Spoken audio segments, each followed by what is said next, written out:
This podcast is made possible through donations from listeners like you and our partners at Tallman Equipment. They pride themselves on equipping their customers with the tools they need to get the job done right. They are dedicated to set the standard for quality, convenience, and reliability. At Tallman, your opinion is important to them.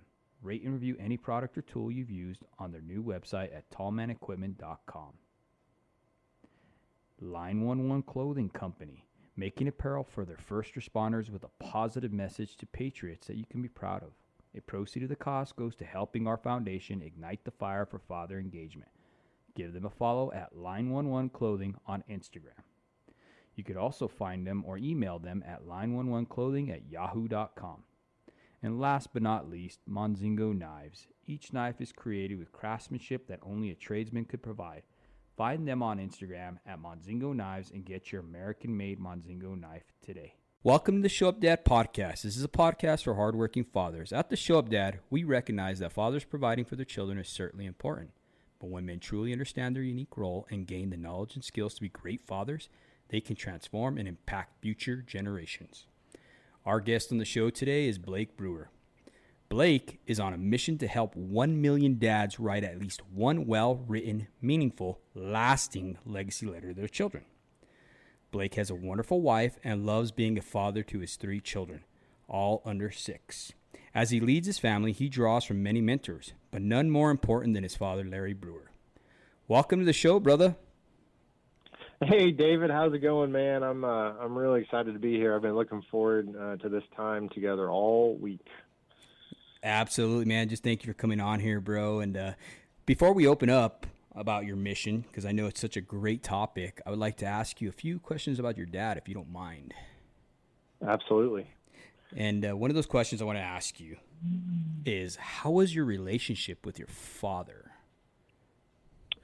Well, David, as I've gotten older and I've met a lot of different guys, and I realized, and I've talked to them about their relationship with their dad, I feel pretty lucky that I had a good relationship with my dad. I look back at my dad, and he was definitely my provider, protector. He guided us. I knew that my dad loved me. Now, I will say that my dad, so he was my football coach growing up, baseball coach. He took me camping. We did all kinds of great things together. But I would say my dad was more of an introvert. Mm-hmm. And so as I look back, there was a lot of times, I was going to my mom to talk to her about different things because I didn't, and I maybe at times felt uncomfortable talking to my dad about certain things. And so one of the things I'm trying to do with my kids is definitely be more open, and you can come talk to me about anything.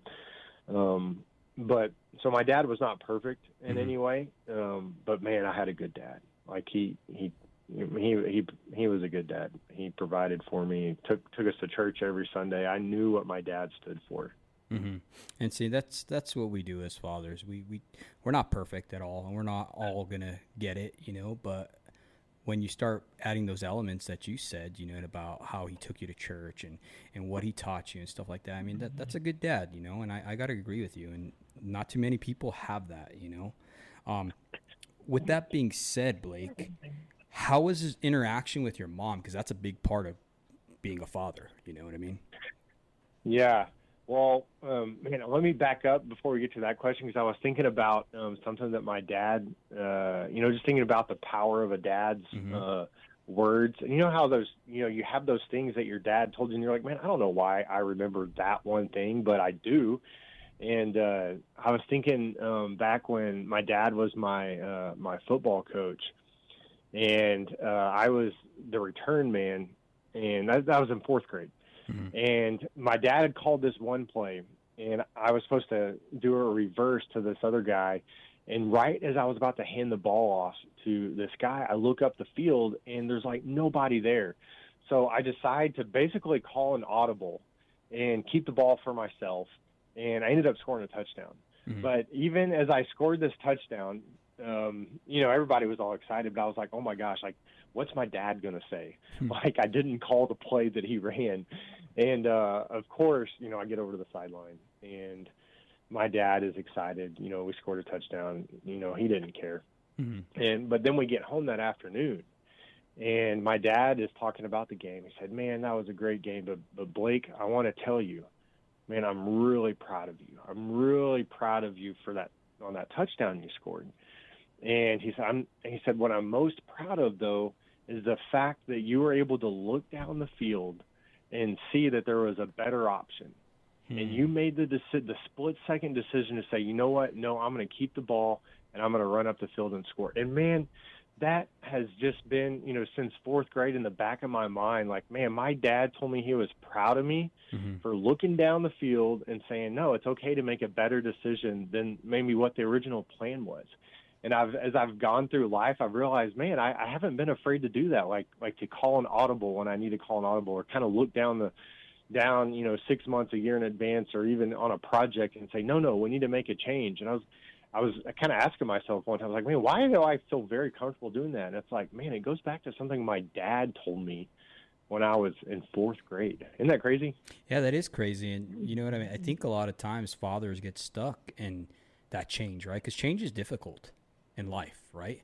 Especially when you have a family and you're afraid to make the wrong mistake, afraid to move your family across the country or whatever, you know what I mean? Those are big changes.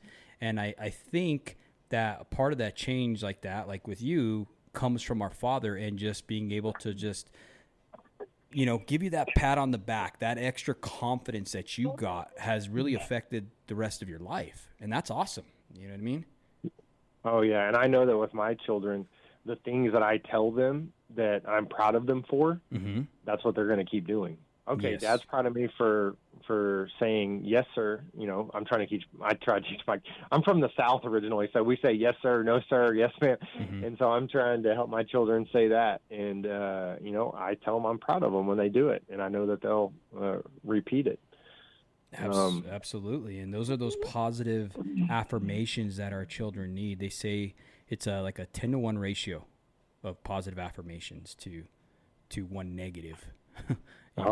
Man, and it's so easy to do the negative, and it's so easy to point out when they did something wrong and get them in trouble or discipline. And that's one of the things I'm intentionally trying to do is know when they do something right, I need to point that out just as much or more than when they mess up, which I think that's what you're saying, right? Yeah, absolutely. Absolutely. With that being said, what did you see your father like when, back to that interaction with your mother, like, did you ever see him make mistakes with her? Or how was their interaction? When they were during conflict and stuff like that, you know what I mean? Well, here's the thing. I knew that my dad loved my mom, and I felt very secure. And I know a lot of people have divorced parents. My wife, her parents are divorced, and so I feel just really lucky that I came from a household where my parents were loved each other, and but I will say there was times where, and even looking back, I'm like, man, my dad could have done a better job of loving my mom. And then there was also times where I could look back, I'm like, man, I can see why my mom, why it wasn't the easiest person to love in that moment. So it's not like I never saw him fought. I saw him fight, and I saw him, but by fight, I mean, disagree on things. But I think maybe looking back, though, you see someone disagree, and then what happens? You see that they worked it out, and they still love each other. And I think that was the beauty of it. You hear these stories of people, they never saw their parents fight. And it's like, well, that's not even real. That they're fighting. Right. They're just not – you just never got to see. And really what we're trying to model for our kids is how to disagree with someone and work it out. Yes. Right? Yes, absolutely. How to – deal with conflict in a healthy way, right? Not tearing off the walls and throwing down right there in the middle of the living room. You know what I mean? So, no, I agree with you 100%. That was awesome, that you talked about how, they disagreed. They had arguments, but they were able to model that conflict resolution in your family. That's awesome. That's good to see. You know what I mean? Absolutely. Now, with that being said, brother, What are you seeing today with the trends of information or anything like that in the state of fatherhood today? What do you see that's happening in our society with fatherhood? Yeah, well, as you know, man, I think it's hard to be a good father right now. The world is telling us that we don't matter. The world is telling us through media, through TV shows, and it can be subtle, but basically that fathers are idiots. Fathers are the stupid ones. And, you know, sometimes it'll be like in a sitcom and it's funny, but really it's a very subtle message that, man, you know, you don't really have a strong role to play. And so that feeds into us, but then our wives are seeing that, our children are seeing that. And, you know, one of the things I share with dads, you know, all the time is, no, like, you are needed in your family so bad. Your voice matters. The words that you say to your children absolutely matter. And you have the ability to speak life into your children like nobody else. I can say some good things to your children, some good advice, but it means nothing compared to when you say it. And so, and also at the same time, if you don't say it, I mean, obviously we can wound our children by saying things. You know, you can imagine if you were to tell your children that they weren't good at anything, if they were dumb, if they were idiots, man, how traumatizing that would be to a child. But in the same time, if you don't also believe in your child and encourage your child, you end up not saying anything at all. Well, that can be traumatizing as well, because a kid can start to ask himself, like, why does he not say that he loves me? Why does he not encourage me? Why does he not believe in me? And so you end up making this kind of negative story, false story up. And so, you know, as a dad, we definitely have to own our role. Yeah. So. No, absolutely. I mean, you're absolutely right, because we can tie that to, like, even within, you know, like credit, right? Sometimes no credit is worse than bad credit. You know what I mean? To look at it from that perspective, you know what I mean? When you're not depositing that credit into your children, you know what I mean? Giving them that positive reinforcement, you know, just telling them those words of affirmation. You're absolutely right. It's leaving that void inside of them, and they're going to forever go throughout life trying to fill that void, right? Yeah. Oh, yeah, absolutely. So I kind of share this illustration. It's like a sailboat. Like a sailboat, it can get through the water with wind that's actually coming at the sailboat. Like, you can zigzag the sailboat back and forth, and the sailboat will still work even without a good wind. But man, if a sailboat has like the perfect wind behind it, boom, it can go so much faster, so much easier, so much quicker. And it's the same way with a good dad. And if you can make it in life without a dad. I mean, we know people, their story, you can make it in life, but it's so much harder. If you have a good dad who has spent time with you, who you know loves you, who is encouraging you, man, your life is going to be that much easier for you. And so, man, yeah, the power of a dad is undeniable. Absolutely, brother. I wanted to read you this quote, and it's quoting you, okay? So bear with me, okay? I got it from your website. So it says, "Some knew my dad as a great football player. He was Terry Bradshaw's tight end at Louisiana Tech and then drafted by the Atlanta Falcons. Some knew my dad as CEO of the hospital where he worked. And some knew my dad as their Sunday school teacher at our church. But to me, my dad was just my dad. He was my hero." With that being said, brother, can I have you share with our audience about your personal tragedy that has happened to you that has shaped your life forever? Yeah, and I appreciate the opportunity to share this story and really to honor my dad. So in my family, there's before May 23rd, 2003, and there's after May 23rd, 2003. So we took a family vacation to Hawaii, and we had been to Florida before. We'd been to Colorado before, but as you can imagine, this is like our pinnacle vacation. I was 19 years old. I just finished my freshman year at college, and I got home and we jumped on a plane, and man, we were excited to be there. And the first day that we were there, we decided to go to a place called Hanauma Bay. Mm-hmm. And have you been to Hawaii? Oh yeah, yeah. So you know Hanauma Bay? I don't know that bay. No, I'm more familiar with like Molokai Channel and stuff like that, and Haleiwa. Okay, well, yeah, if you had been there, you would remember it, because it's absolutely beautiful, Mm-hmm. and there's lots of cool fish and everything. And so as soon as we got there, we jumped in the water. We were snorkeling, and we saw a sea turtle, saw the beautiful fish, and we came back into shore, and we laid down on the beach. And my mom laid down, my sister laid down, I laid down, and everybody laid down except for my dad. Mm-hmm. And my dad said, after a little bit of talking, he said, you know, we're in Hawaii. He said, I don't want to lay down on the beach. I want to go back out there in the water. And so my dad started walking down the beach, and he was going to go to this new spot to snorkel. And I'll never forget laying there. And as I watched my dad walk away, I was thinking, man, I just want to lay here. And then just this desire to just go be with my dad just overcame me. And I was like, man, I just want to go be with my dad. And I ran down the beach and caught up with him. And I'll never forget the look he gave me as he turned around. He saw me running up behind him, and with a big smile on his face, my dad said, look who decided to join me. And as I've reflected on that smile that he gave me and how he made me feel in that moment, I realized it's what my dad had done hundreds and thousands of times. And it's really one of the best things that a dad can do, one of the best things I can do for my children to show love. And that's just to simply express that I enjoy being with them, to put down my phone, to put down any distractions, and just give them my full attention, and just show them, no, I like you. I like being with you. And that's what my dad did for me in that moment.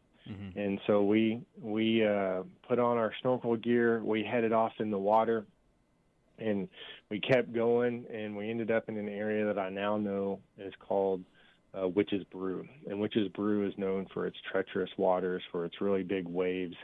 And that day it was no different. And my dad had been right next to me, and I noticed that I didn't see him anymore. And so I put my head above water, and I looked out for my dad. I didn't see him. The waves were just, really bad, so I had to wait for a big wave to come, and then it was kind of at the top of it, and I looked out, and I saw my dad. Mm-hmm. And my dad was climbing up on this rock to get out of the water. And I remember thinking, why is he trying to get out of the water right there? The waves are just crashing against it. And sure enough, as my dad was about halfway up, a wave crashes against my dad and knocks him down in the water. And so I knew I needed to get over there. And so I did my best to get to my dad as fast as I could. I got to where the last place I saw him.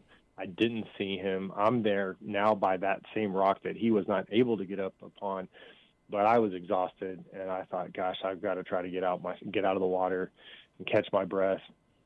And honestly, by the grace of God, I was able to get on top of this rock between the waves crashing against it. And as soon as I get up on this rock, I look down in the water, and I see my dad. And my dad is treading water, and he looks up at me, and he said, I need help. He said, I need help. And my dad had this really deep, booming voice, and this is like a whimper. And so I knew that he was in trouble. And so I turned around and faced the beach where the lifeguards were and all the people. And they were so far away, they're like ants. I had no idea if they could see me or not, but I just started waving my hands profusely and started yelling for help, help, help. I turned back around, and I look at my dad, who was still treading water, and I had a decision to make. Was I just going to stand there, or was I going to jump in? And I knew I couldn't just stand there. And so I jumped in after my dad. And at this point, he was about 20 yards away, and so I swam there as fast as I could. And when I got to my dad, he was now underneath the water, and he was unconscious. And so my mind is racing. I'm thinking, oh my gosh, this is really serious. And so I put my arms around my dad. And, as you mentioned, he was a tight end in college. He was a big guy. And I did my best to swim with him. And fortunately, the lifeguards showed up and helped get my dad to shore, where they start to perform CPR. And I was next to my dad, was just looking up at God and saying, God, would you please save my dad's life? Would you please save my dad's life? And as I looked over at my dad, I knew that surely this was going to be like in the movies where, you can picture kind of the water gurgling out of their mouth and their eyes kind of flickering open, like surely that's about to happen right now. Mm-hmm. My mom and sister were laying down on the beach, and they saw all the commotion down the beach, and they thought, man, we better get over there, because isn't that where Dad and Blake isn't that where they were snorkeling? And so they ran down there, and their worst fears came true as they saw my dad down on the ground. And my mom came up, and I said, Mom, it doesn't look good. And I'll just never forget that look on her face. And they loaded my dad up in the ambulance. My mom went with him, mm-hmm. and they got him to the hospital, and they pronounced my dad dead. And so in a matter of moments, I was having literally one of the best days of my life, hanging out with my dad, snorkeling in Hawaii, and my dad's gone. And man, I couldn't even take it in. I couldn't even process it. Mm-hmm. That afternoon, we were back in the condo, and I had just finished making phone calls to my dad's parents, who, as you can imagine, were devastated. They never thought that their son would die before them. I had to call my dad's work. I called our church, mm-hmm. called some other friends and family, making this phone call I never thought I'd have to make. And I sat on the back bed of this condo in the back bedroom, and my mom appeared in the doorway. Mm-hmm. And she said, I've been going through your dad's stuff, and in his briefcase, I found something that he was going to give you on this trip.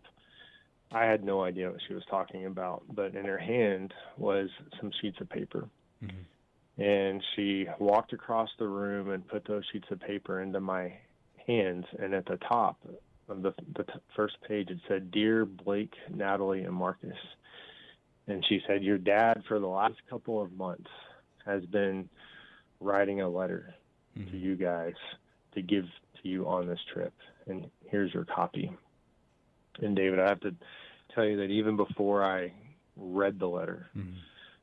Man, I felt so loved that my dad would take a couple months of his life to put his thoughts about us down on paper and to give us some good life advice. The last line of this letter, and only God could have allowed my dad to write this. Mm-hmm. He wrote, for your faith, you're often going to find yourself in the minority here on earth. But I assure you that in heaven, you'll be in the majority. Wow. Love your dear old dad in Christ Jesus. And it was exactly what I needed at that moment, because I was like, man, my dad is in heaven right now. Mm-hmm. And I'm going to see his smile again. And that letter absolutely helped me get through, especially the next year of my life as I was grieving really hard. Mm-hmm. Just knowing where my dad was, but also just, my dad talked about, life is not going to be easy. There's going to be hard times, and we persevere through them. Mm-hmm. And then, that was 18 years ago. And so my dad's letter, as I've gone through different phases of life, from being married to now having kids, like my dad's words are still there guiding me. And so, man, I don't know what I would do if it wasn't. I don't know where I'd be if my dad hadn't written that letter. And so it absolutely changed my life. So I'm so glad he did that. Mm-hmm. No, man, that's such a powerful story too there, Blake. And I thank you for just opening up and being real with us and just being able to share that with our audience. I mean, that was powerful, brother. I know every time I hear it, I mean, this is the second time I heard it, and every time I hear it, it's just so profound. I mean, we had a similar situation like we talked about with my younger brother. He passed away last year while hunting with his wife, and he was 38 years old, a day before his 39th birthday. And he had just killed a bull elk. He was in a hurry. It was a Monday morning. He was trying to get back, so he can get back for his birthday. His kids were with the grandma, and he wanted to celebrate with them, you know what I mean? And like all men, he was in a hurry trying to get out of there, and he didn't pay attention to his body. And, he had just pulled this 1,200-pound animal out, and he must have really exerted himself. And the closest thing we could tell from the autopsy and stuff like that is he suffered a major heart attack. And his wife, who, I mean, my brother was a big man, okay? I mean, big dude. He was a journeyman lineman. His wife's little, she's like 5'4", and she's having to give him CPR, and he died on her for over like 30 minutes, I think they said, 30 or 40 minutes, and because they're in the middle of nowhere, hunting. And before the ambulance and everything showed up, he died on her, and wow. But to tie that all in about the letter, it's crazy because before all that, it was like he had this great peace, and he was posting some stuff on Facebook, and he wrote this really profound letter. And in his letter, he talked about how he had finally made peace with his father. In the moonlight, just listening to the elk bugle, and he learned life lessons with his father, and he had finally made amends with his dad, and he finally started to realize the key to life, that life was short, and to hold grudges and to be blaming your father for stuff, and it was such an amazing, powerful letter, right? Because that's what it was. It was like a letter. It was just profound, you know what I mean? And I found it, and I talked to his wife, and she's like, "Oh, look what your brother wrote," and I read it, and man, it was almost like he knew that he was going to go. He was talking about life being too short, and, make peace with God now that you got a chance, and live for Jesus Christ and stuff like that. And next thing you know, he's gone, Yeah. Yeah, it's amazing that God allowed him to write that letter when he did. Same thing for me. My dad had, never written us a letter before. I have some different things like from when I was little that he wrote. But it's not like he had, was doing this. I didn't have anything else from him. And so for him to write the letter like that right before he died, having no idea that he was going to die, was pretty amazing. Man, I'm getting goosebumps, brother. You know what I mean? For reals. I mean, it's crazy, Now, with that being said, brother, I wanted to kind of just ask you this, with your father, and knowing that he wrote that letter, and how much it was to you, just to hear that, is it safe to assume that your dad kind of didn't verbalize that affection towards you? Was it more like when you got this letter, it gave you more insight into how he really felt with you and your brothers and stuff, or your siblings? Yeah. So, man, that's a great question. So it was one of these things where I knew that my dad absolutely loved us, and he was not the type to verbalize that a ton. He had definitely had told me before that he loved me, and there was no question about it. And some of the advice that he gave in the letter, and it wasn't anything like, oh my gosh, I had no idea that Dad believed this way. I mean, it was all things like, oh yeah, I'm not surprised Dad wrote any of this. Like, I know that he believed this way, but there was just something about when it's written down and it's like, okay, these are the words that Dad chose to use. Like, this was an intentional sentence that he put in there. Like, Dad really did believe this, or he wouldn't have written this down. He wouldn't have taken the time to write it. And so for me, it just validated all the things that, I knew, I had my dad. I was 19 years old. I had him for 19 years. And so this letter was really a culmination of 19 years of my dad, fathering me. And so, and putting it down on paper, man, it just made it more real. It made it, I could just go back and read it over and over again. And it just, it almost like seared his words into my brain. And so it allowed me, as I was facing different decisions in my life, small decisions, big decisions, you know, and you have all these thoughts going on and different voices in your head, and some are good, some are bad, but then it would, like my dad's voice, like, and it would really be the words that he wrote in this letter, like would be the strongest. You know, one of the overarching principles of this letter was to trust God and to follow him. And if God is calling you to do something, go do that. And so, man, there's been times in my, you know, I was trying to make a career decision, and it didn't really make sense. I went to school to be an accountant, and then I got a job offer to work in ministry. And it's like, that didn't make sense at all to go be a campus minister. And I had people in my family saying, well, man, if your dad was alive, man, you wouldn't even be considering this. Like, because in their mind, you're like, you got to go into business because you're going to make more money doing that. And I just wanted to be like, no, if my dad was alive, I know what my dad would say if he was alive, because it's written right down here in this letter that I should follow God and trust God. And if you feel like God is calling you to do something, you should go do that. And, you know, so you can't, and no one could put words in my dad's mouth, because it was written down what he thought. You know, I think about, you know, my marriage. Like, there's been, just like in any marriage, there's been hard times in my marriage. My wife and I are on the same page now. Like, I have an amazing marriage. I love my wife. She loves me.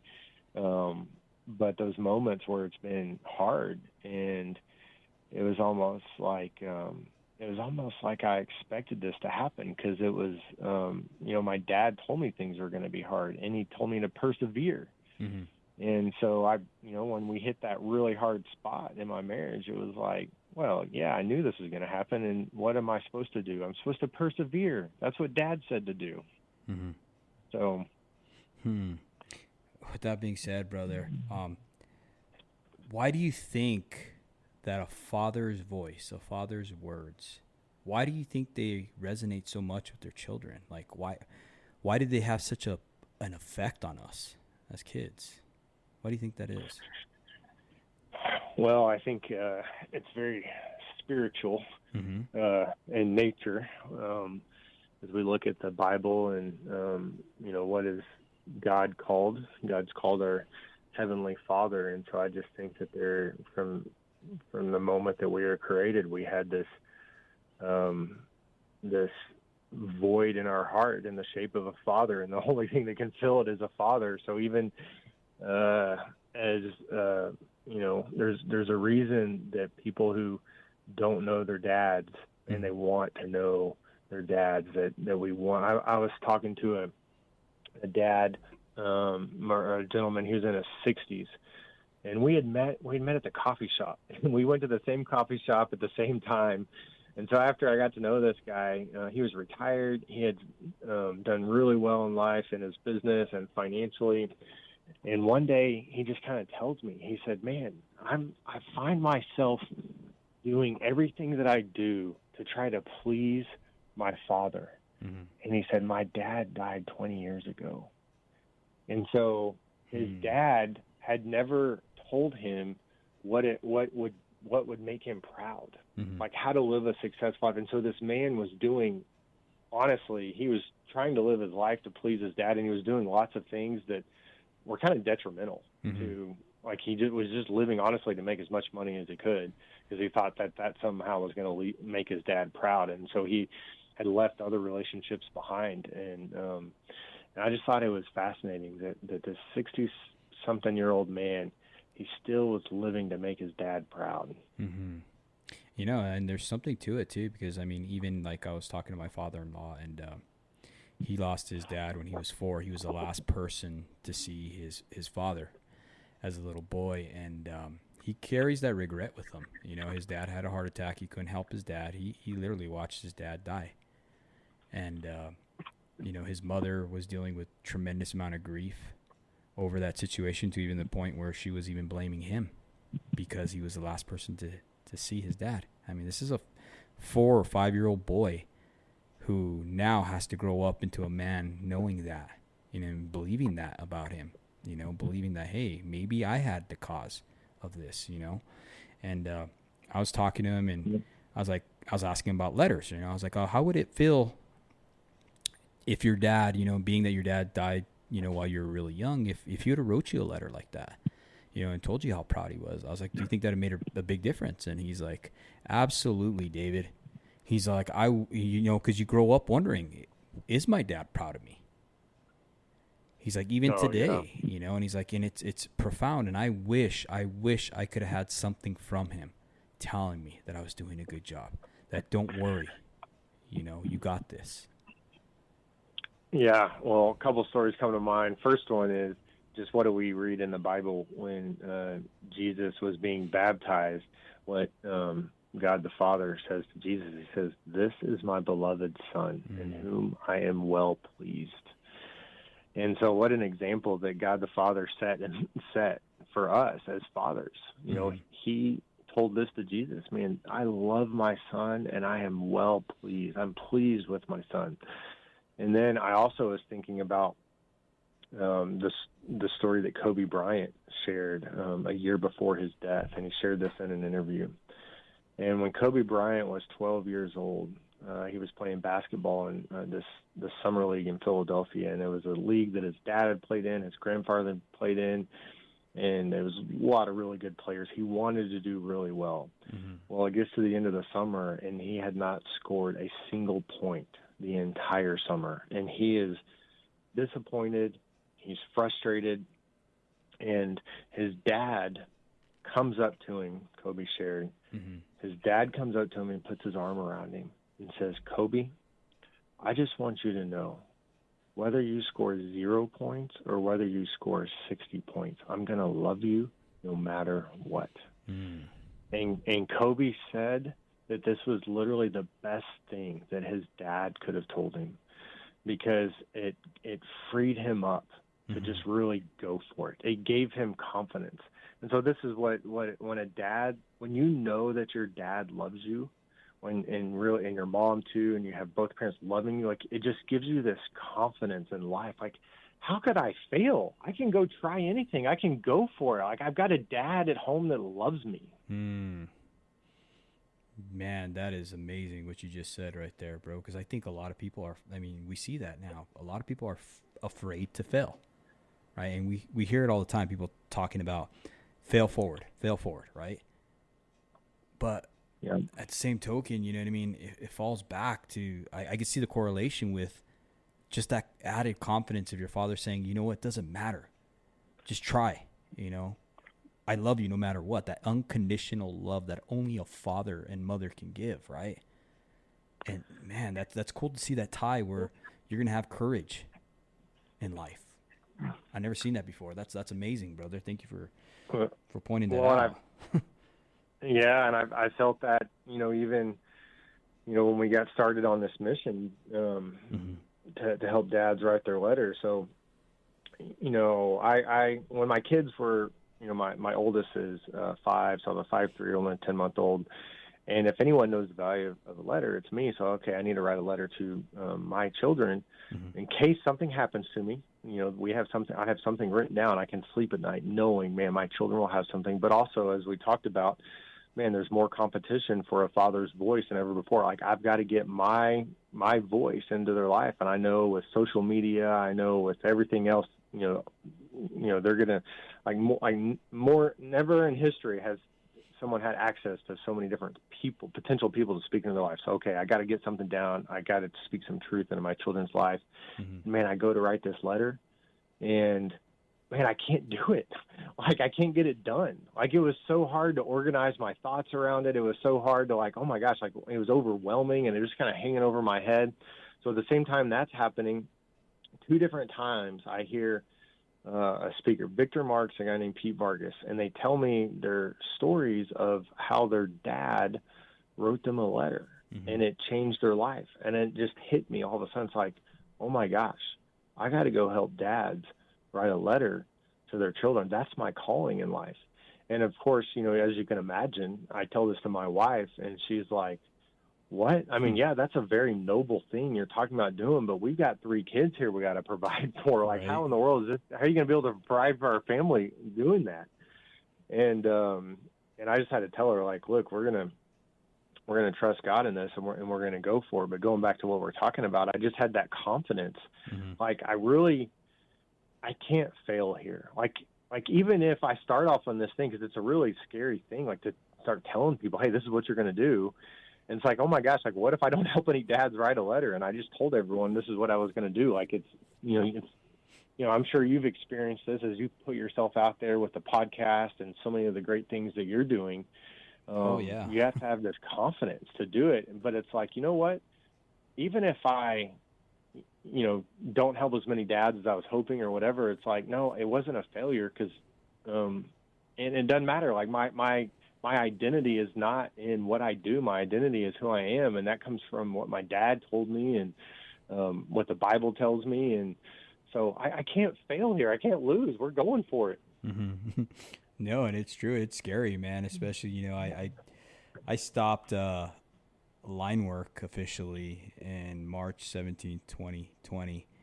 And, man, it was just like, what are you doing?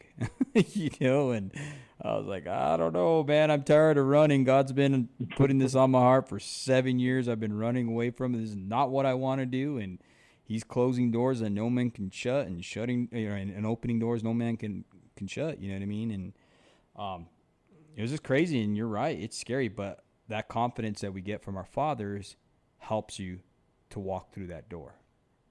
Yeah.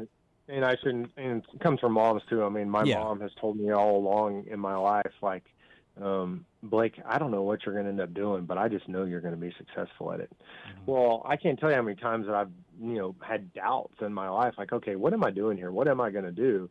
But then my mom, I know what my mom told me. My mom told me I'm going to be successful. So I just, mm-hmm. I believed her. She believed it when she told me. So I believed her, and it's kept me going. Mm-hmm. Now, we've talked about, Blake, how important it is for a father to just verbalize this, whether it be writing it down or actually speaking to us, right? Why do you think it's hard for fathers to, like, really share their feelings towards their children? According to psychotherapist Terrence Real, he discusses and he refers to as the secret legacy of male depression, right? He talks about how the male value of hiding feelings and appearing strong and masculine, in our society, and how with verbal and emotional pathways of expression they start to close, right? So many men turn to like alcohol or like drug abuse or different attempts to diffuse their problems because of this, right? So let's just look at that even deeper. With all these things going on, why is it hard for men to tell their kids, I love you, I'm proud of you? Well, everything you said is true. I mean, it is, and I'm sure there's different reasons for different guys. Some guys, it's like, man, my dad. If your dad never said it to you. Now, some dads are the opposite. Like, man, my dad never told me I love you, so I'm going to make sure and tell my kids every day that I love them. But I think there's something there where you feel weak to be able to say I love you, or to admit anytime you're struggling with anything, or admit your true feelings for something, like just this idea of being vulnerable. Mm-hmm. Like, it's just at times just hard to just be vulnerable. And anytime you share a feeling like that, you're kind of opening yourself up. And so, especially if you've been hurt in the past, mm-hmm. and I think there's a lot of guys that have been hurt and they don't even know it, like they've been wounded by their father and they don't even realize they have. And so when you're opening yourself up, it's like I feel this with my wife. It's like, man, if I go down there and tell my wife right now how much I love her, man, there's a potential that, depending on the mood she's in or something, like I may not get the reaction back that I was really wanting, and she may not now I know my wife loves me, but she may not verbalize, it back in the exact same way. And so, wow, I just opened myself up for her to potentially hurt me. I mean, it could be the same way, if I'll take this a little bit deeper. If I suggest to my wife, hey, do you want to make love tonight? It's like, man, that's actually really hard to ask sometimes, because it's like, man, I've just really opened myself up and became vulnerable because, she may not want to. And, oh, wow, I could take that personal, and that really hurt.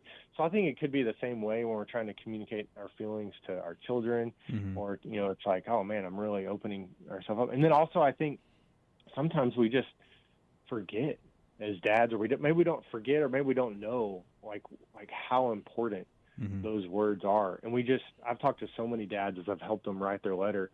Man, surely they surely they know, right? I was talking to one dad, and he said when his daughter is an adult now, but when she was in fourth grade, she came home from school, and I guess she told his wife, her mom, man, what do I have to do to make Dad proud of me? I just feel like there's nothing I can do to make him proud of me. And so this guy's wife told him, hey, you know what your daughter said? And man, it crushed him. Wow. He was like, I am so proud of her. Like, I tell everybody at work, I tell friends, I tell everyone else, but somehow he had forgot to communicate it to her. And he told me, he goes, man, I do think there was something in me where I thought, man, if I tell her I'm proud of her, and if I tell her too much, she's going to get a big head. And I don't want her to get a big head. He goes, now I get it. It's the furthest thing from the truth. That's not what would have happened at all.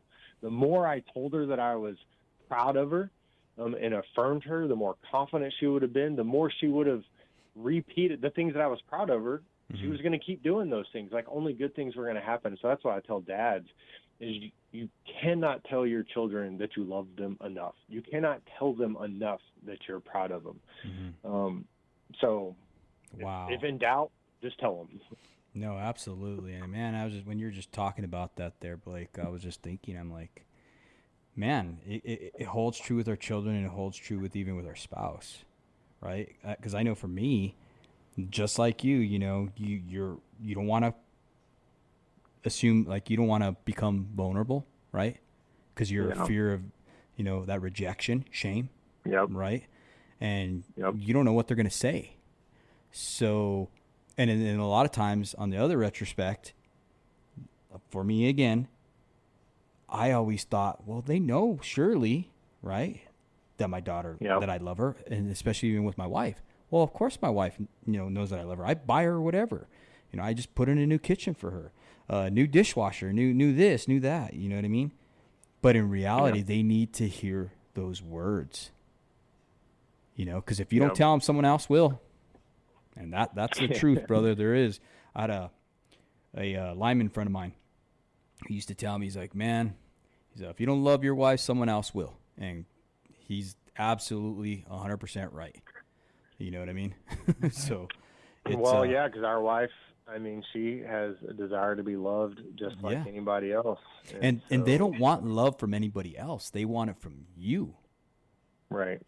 All these other people can only give her, like, say, for instance, when we talk about, because we used to work at the church and stuff like that, and I talk with men, with their problems with their wives and stuff, and men give their wives 80%, okay? Whenever they walk out, for both men and women, in affairs or whatever, it's the 20% that affair partner gives them that you're not giving them. They can never give her or him the full 100%, right? But it's that little 20%, whether it be the words of affirmation or even the time to tell them I love you, I cherish you, you're amazing, or whatever. You got these predators that are out there that are going to be feeding them and feeding them and feeding them that. And that's what they are. They're predators. You know what I mean? They can't hold a candle to you. They can't carry your tools, nothing, but they're predators, and it's crazy. And that's the same thing with our daughters. With our daughters, you got these guys who, will start feeding into them. The next thing you know, they're doing these illicit stuff, Yeah, one of the guys that I helped write his legacy letter, he's the vice president of the Arizona Cardinals. Awesome guy, awesome dad. His daughter just turned 13. And I told him, I said, man, I'm on a mission to help 1 million dads write at least one well-written letter to their children. I'd love for you to be one of the million. And so I kind of put myself out there, right? And he said, man, absolutely, let's do it. So I helped him to start write this letter. But he was writing his letter to his daughter at the time, who was 12, who was entering her teenage years, obviously a very vulnerable time. Mm-hmm. The world is going to be pulling at her in all kinds of different directions. He knows that some boy is potentially and probably will come along and, trying to tell her how cute she is and how great she is. And he wanted her to know, hey, you don't need some 13-year-old boy to get love from. You've got a daddy at home who absolutely loves you.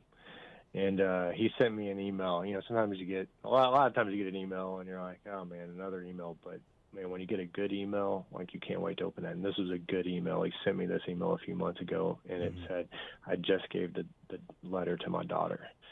And she took the letter into her bedroom. He could see through the crack in the door, and he could see her in there. And she was reading the letter. She started crying. She ran out into the living room where he was. She threw her arms around him, said, thank you, Daddy. I love you so much. He started crying. I'm reading the email. I'm crying just reading the email. And I was just like, man, how awesome is this that I get to help dads, write this letter to their children. And really, it's, like, she is going to be a different person. As she goes through her teenage years, like, she's going to, make different decisions now because of her dad and the things that he's communicated to her. Yeah, she walks with authority now. She walks in knowing that her father loves her, and that's amazing. I think that's the greatest gift you can give your children, is providing them that security, that only a father can give. With that being said, Blake, I wanted to ask you, brother, let's assume that this is the only exposure to your methodology that you have, right? What can you tell the person who is listening to this podcast right now? How can they start writing a letter? What would you say to them? Well, I mean, absolutely. I believe that every dad has a letter already in their heart. And so it's just getting that letter out of their heart into a mind, into a piece of paper, which is the process that we have. That's what it does for dads. But, thinking through, your child, and thinking through, what is, first asking, like, what is my vision for my family? What is my vision for my child?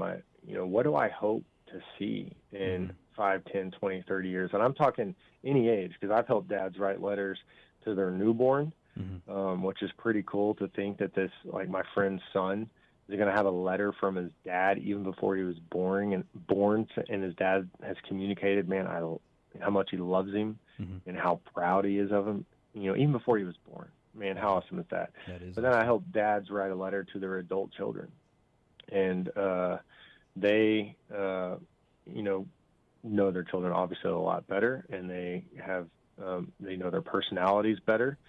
So thinking through that and thinking through, what do I hope for them? You can see your weaknesses and strengths of your children. So really, I think maybe my biggest piece of advice for a dad is to not overthink the letter and not think that it has to be some super well-written long letter. Even if you just get something down on paper where you're communicating that you love them, that you're proud of them, that you believe in them, and it's authentic, it's from your heart, man, you cannot go wrong with that. No, thank you once again just for sharing that. I know that's your forte, and that's what you do, and I appreciate you just giving our audience, a place to start from, right? Just being authentic and speaking from their heart. You can never go wrong when you do that, right? Yeah, absolutely. And so, we have an online course that we sell for $140 and walks dads through the whole process. But I mean, I have on my website, and that's anyone listening. Man, I absolutely believe this is a priceless letter, and I don't want anyone to go without. So you just shoot us an email, and if you need financial help or a scholarship, and man, we don't want anyone to not write this letter. So you just let us know, and we'll, do our, provide a way for us to help you write your letter. No, absolutely, and we appreciate that. And we'll, here at the end of our show, we'll go ahead and let people know where to reach you and stuff like that on that. I wanted to ask you one last question, brother. being that this legacy letter, when I look at it kind of like it being therapeutic. Like I'm looking right now, just going through the counseling I've gone through and stuff like that. Anytime I write down stuff and I really put thought into it, it's very, very therapeutic, right? With that being said, how do you write, like, for instance, let's see, how can I put this? Let's suppose that the person writing the letter already lost the person they wanted to write it to. Should they still write that letter? Do you think that works that way too, or? Yeah, that's a great question. And one of the things that, dads tell me, alluding to what you were saying earlier, is, the letter is for our children. But, as you write the letter, the person who feels the most immediate impact is the dad, is you writing the letter. And because it's so, like, there's so much self-reflection that goes on, and thinking through your dad, thinking through, like, your children, the advice you want to give to them. Man, it's just a process. It's even hard to describe until you do it. And so, absolutely, writing the letter, like if you have had someone pass, at that point, the letter is really for you. And I think anytime that you can write something down, it's so beneficial. One of the lessons that we actually do is we write a letter to ourselves from our father, the letter he never wrote us, which is incredibly hard. And I tell dads, like, this is going to be hard, especially if you had a bad dad or didn't know your dad. But this is what we do as men. We do hard things, and we know that we're going to be better because of it. So we do it. And I like the way that you put that too, because a lot of our listeners are blue collar dads, and you're absolutely right. We do hard things, especially for our families, And Blake, I just want to thank you, dude, for coming on. I want to give you that opportunity now to share with our audience how they can reach you and get these letters written, brother. Yeah, you can go to legacyletterchallenge.com, and you can sign up if you're a business, or we sell a lot of packages to businesses where everyone can go through it, or to people with clients, and they give our program away as a gift. And so you can sign up to go to the self-guided course. You can do some group coaching. Just go to legacyletterchallenge.com, and you can see all that stuff. Right on, Blake. It's such a pleasure to have you on here, dude, and just be able to share your story and seeing how you can turn your mess into a message. And I know it's going to bring tremendous value to our listeners and bring hope. And that's what this world needs more than ever, is bringing that hope, brother. Once again, thank you from the Show Up Dad Foundation, and thank you, Blake Brewer. Appreciate it, Dave.